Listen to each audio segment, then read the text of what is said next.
বহু দিন ধরে অনেক প্ল্যান করার পর সেই প্ল্যান ক্যান্সেল হয়, কিন্তু হঠাৎ করে কোনো প্ল্যান করলে সেই প্ল্যান কিন্তু ক্যান্সেল হয় না, সেটা যাওয়াই হয়। তেমনই আজ গেছিলাম আমরা ষাটপলসা লক্ষ্মী মেলাতে। হঠাৎ করে কাকু মানে আমার বান্ধবীর বাবা আমাকে ফোন করে বলে যে রেডি হও, আমরা মেলা যাব। সেই মতন আমি তাড়াতাড়ি রেডিও হয়ে যাই আর মেলাতে চলেও আসি। প্রথমে আমরা ঠাকুরটাকে দর্শন করে নিয়েছিলাম। এই বছরের সিন হয়েছিল সমুদ্র মন্থন। জাস্ট অসাধারণ হয়েছিল, মানে অপূর্ব, এত সুন্দর লাগছিল না দেখতে। আর এখানে প্রত্যেকবার ভিড় হয়। তারপর আমরা মণ্ডপ থেকে বেরিয়ে সোজা চলে যাই মেলাতে। মেলাতে তো প্রচণ্ড ভিড় হয়, প্রচণ্ড। তো আমরা প্রথমেই মেলা ঢুকেই নাগরদোলনাতে চেপেছিলাম। আর এই যে এরা দুজন এত ভয় পাচ্ছিল, জানি না কেন আমার ভয় লাগছিল না। আর এরা কি করছিল দেখে নাও তোমরাই।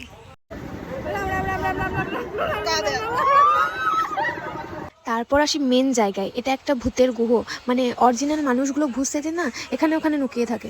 আর যখনই মানুষগুলো যায় তখনই তারা মুখ বার করে, না হয় হাত বার করে। মানে প্রচণ্ড ভয় লেগেছে ভাই এখানে আমাকে। এখানে ঢুকে আমরা অনেক ভিডিও করেছি, কিন্তু ভিডিওটা ভিডিওর মতন হয়নি।